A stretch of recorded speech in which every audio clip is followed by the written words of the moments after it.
महामहिम राष्ट्रपति श्री रामनाथ कोविंद जी से मेरा विनम्र निवेदन है कि वे हमारा मार्गदर्शन करें।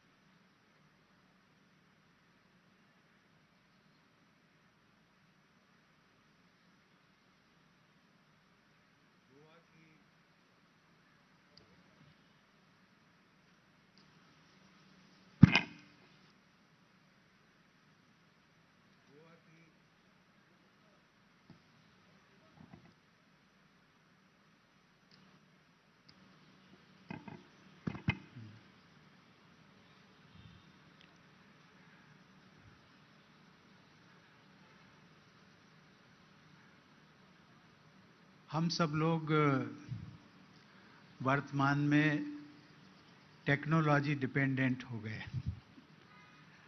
और उसका उदाहरण हम घरों में देखते हैं, बाहर देखते हैं, सार्वजनिक कार्यक्रमों में भी देखने को मिलता है। आज मेरे लिए बड़ी खुशी की बात है कि मैं गोवा मुक्ति दिवस के अवसर पर आप सभी लोगों को दिल्ली से मात्र बधाई देने के लिए और शुभकामनाएं देने के लिए आया हूं।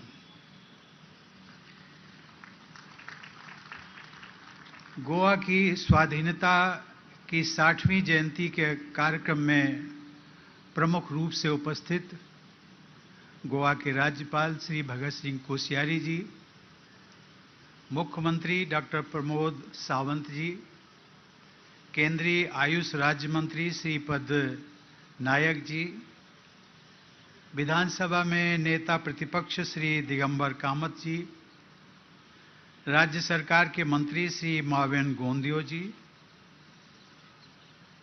इस कार्यक्रम में उपस्थित सभी जनप्रतिनिधिगण, गोवा निवासी सभी प्रतिष्ठित सम्माननीय देवियों और सज्जनों, शासन से मुक्त कराया गया था।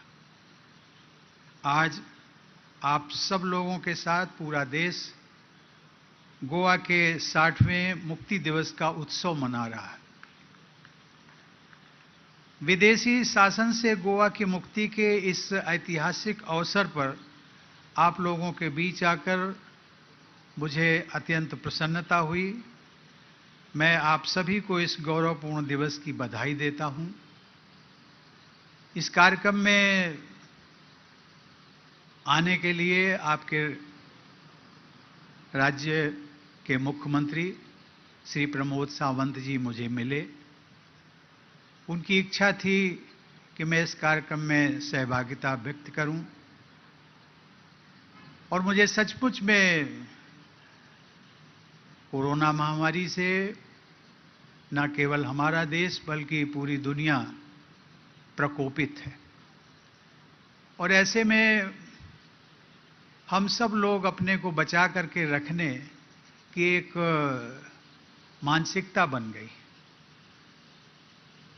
लेकिन मेरे लिए भी अभी तक जितने भी कार्यक्रम हुए हैं अधिकतर वर्चुअल मोड के माध्यम से होते रहे।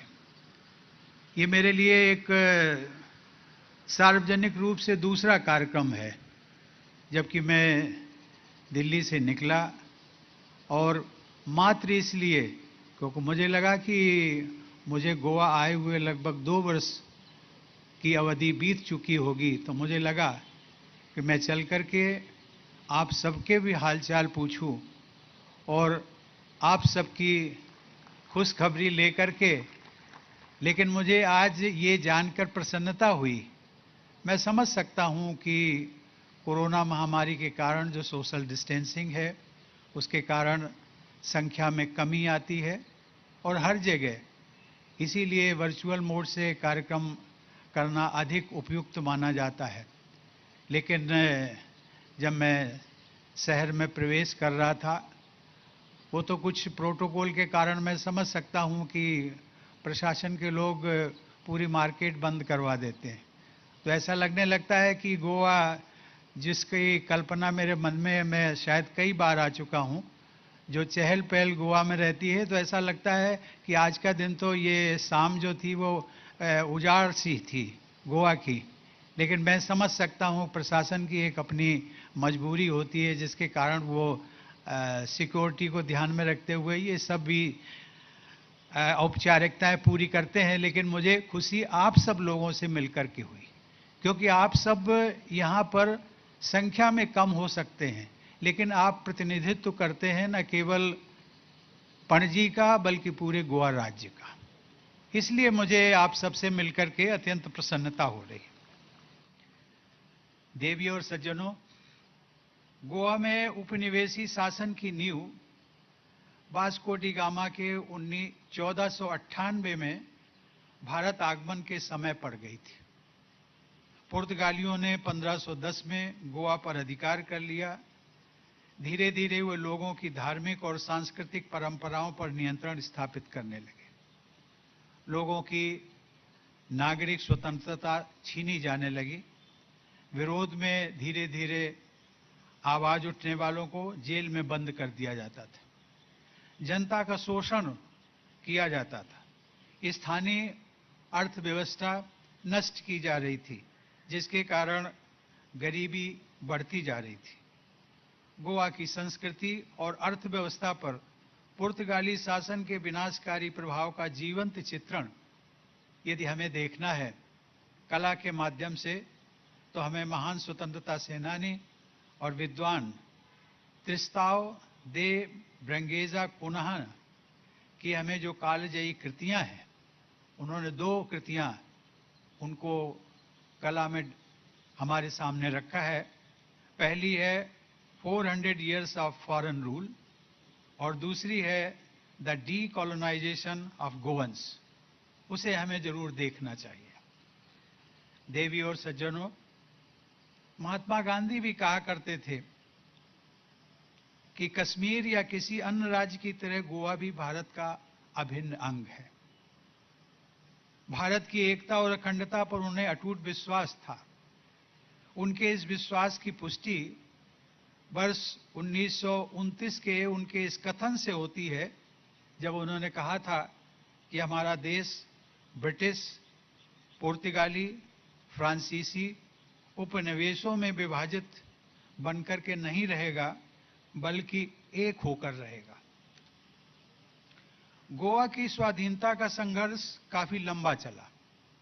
इसका अंतिम चरण जून 1946 में शुरू हुआ, जब नागरिक स्वतंत्रता के निलंबन का विरोध करने के लिए डॉक्टर राम मनोहर लोहिया अपने बहादुर साथियों के साथ गोवा में गिरफ्तार किए गए। मुझे प्रसन्नता हुई और मैं उसके लिए आप सबको, गोवंस को सैल्यूट करना चाहूँगा कि जिस स्मारक में आज मैंने सभी स्वतंत्रता सेनानियों को श्रद्धांजलि व्यक्त करने का जो मुझे सौभाग्य मिला, उस समय मैंने देखा था स्मारक में अन्य स्वतंत्रता सेनानियों के साथ साथ राम मनोहर लोहिया के नाम का भी उल्लेख किया गया। गांधी जी की तरह डॉक्टर लोहिया का भी यही मानना था कि गोमांतक क्षेत्र भारत का हिस्सा है, और गांधी जी उनकी सराहना करते हुए उन्होंने कहा था, जिसको मैं कोट करना चाहता हूं। उन्होंने कहा था कि हालांकि मेरी राजनीति से डॉक्टर लोहिया की राजनीति शायद भिन्न है, फिर भी मैंने उनके गोवा जाने की और वहां की पुर्तगाली हुकूमत के काले कारनामों की ओर इशारा करने की तारीफ की है। जब तक पूरा हिंदुस्तान फिर से अपनी आज़ादी नहीं ले लेता, तब तक गोवा के निवासी अपनी आज़ादी का इंतजार कर सकते हैं, लेकिन इस तरह कोई आदमी या समाज अपनी इज्जत को खोए बिना नागरिक स्वतंत्रता के बगैर नहीं रह सकता। डॉक्टर लोहिया ने जो मशाल जगाई है, उसे अगर गोवा वालों ने बुझ जाने दिया तो उनका नुकसान ही होगा। ये गांधी जी के शब्द थे, मैं इसे अनकोट करता हूं। आज मैं आप सभी के पूर्वजों को नमन करता हूं कि जिन्होंने गांधी जी की कही हुई बात को आजादी की मशाल को बुझने नहीं दिया। इस बलिदान का स्मरण करता हूं और उन्हें सत सत नमन करता हूं। देवियों और सज्जनों, गोवा की मुक्ति का संघर्ष केवल नागरिक स्वतंत्रता के लिए ही नहीं था, वह भारत के साथ फिर से एकाकार होने की चिर अभिलाषा की पूर्ति का संघर्ष भी था। इस अभिलाषा की अभिव्यक्ति मुक्ति संघर्ष में तिरंगे के उपयोग में साफ दिखाई देती थी। राजनीतिक संघर्ष के लिए गांधीवादी मार्ग को अपनाना भी इसी भावनात्मक एकता का परिचायक था। गोवा को मुक्त कराने के लिए सभी समुदाय और संगठन औपनिवेशिक राष्ट्र सत्ता के खिलाफ मिलकर लड़े। आजाद गोमांतक दल, गोवा विमोचन समिति, गोवा मुक्ति सेना और राष्ट्रीय स्वयंसेवक संघ एकजुट हुए। लेकिन मैंने केवल कुछ ही संस्थाओं का नाम लिया है। अनगिनत योद्धा, स्वतंत्रता सेनानी और जिनके संगठन थे, उन सब लोगों ने मिलकर के गोवा को मुक्त कराने के लिए एक साथ लड़ाई लड़ी। फ्रांसिस्को लुइस गोमेस ने गोमांतकी इंडियन नेशनलिज्म का स्वर बुलंद किया और लुइस दे मेंजिस ब्रेंगेजा ने गोवा की स्वतंत्रता के साथ साथ भारत के साथ एकीकरण का उद्घोष किया। देवियों और सज्जनों, 15 अगस्त 1955 को महान स्वतंत्रता सेनानी श्री एनजी गोरे के नेतृत्व में एक विशाल सत्याग्रह शुरू किया गया। गोवा के बाहर के भारतवासी स्थानीय मुक्ति आंदोलनों का समर्थन करने के लिए हजारों की संख्या में गोवा पहुंचने लगे। स्वतंत्रता संग्राम में व्यापक जन भागीदारी को देखकर औपनिवेशिक शासक आश्चर्यचकित रह गए। विशाल जन समर्थन को देखते हुए भारत सरकार ने भी अपने कूटनीतिक प्रयास तेज किए, लेकिन औपनिवेशिक शासक सत्ता से हटने के लिए तैयार नहीं थे। अंतिम विकल्प के रूप में 17 दिसंबर 1961 को ऑपरेशन विजय शुरू हुआ। 2 दिन बाद यानी आज के ही दिन 19 दिसंबर को गोवा के governor general manual Antonio Vassalo दा सिल्वा ने समर्पण कर दिया। गोवा फिर से भारत का अंग बन गया और मुक्त हो गया। देवियों और सज्जनों, ये है गोवा मुक्ति की एक छोटी सी झलक, उसके संघर्ष की कहानी। गोवा की 160 किलोमीटर लंबी तट रेखा पर दुनिया के कुछ सबसे खूबसूरत समुद्र तट मौजूद हैं। गोवा की प्राकृतिक सुषमा अनूठी है और यहाँ के लोग अतिथि देवो भव की परंपरा के सच्चे प्रतिनिधि हैं। मेरा अपना अनुभव भी इसी भावना की पुष्टि करने वाला रहा है। मुझे अनेकों बार पणजी आने का सौभाग्य मिला। संसदीय प्रतिनिधि मंडल के संयोजक के रूप में यहाँ के सुंदर समुद्री तटों और हरे भरे वनों ने मुझे बहुत प्रभावित किया है। यहाँ के लोगों के अतिथि सत्कार ने मुझे हमेशा के लिए गोवा का प्रशंसक बना दिया।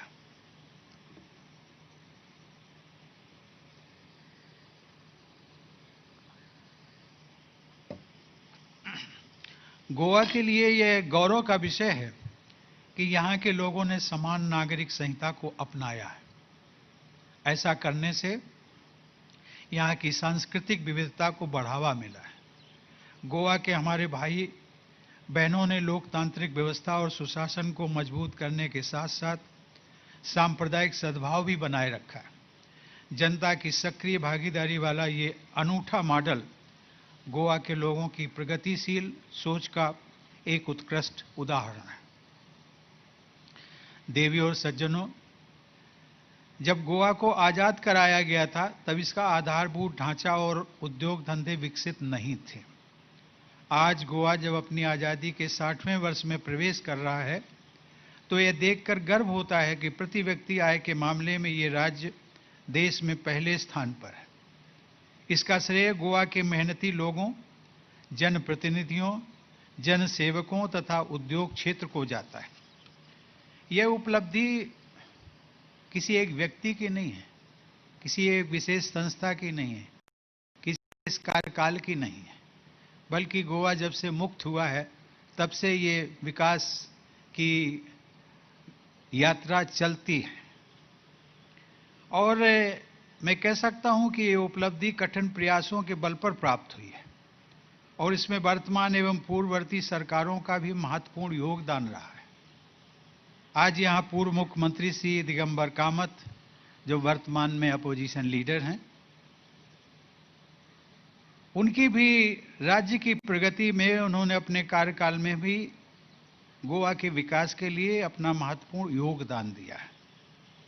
और मैं आज आप सभी गोवंस को जो यहाँ उपस्थित हैं और जो स्टेज पर हैं, इस प्रगति के लिए मैं आप सबको बधाई देता हूँ।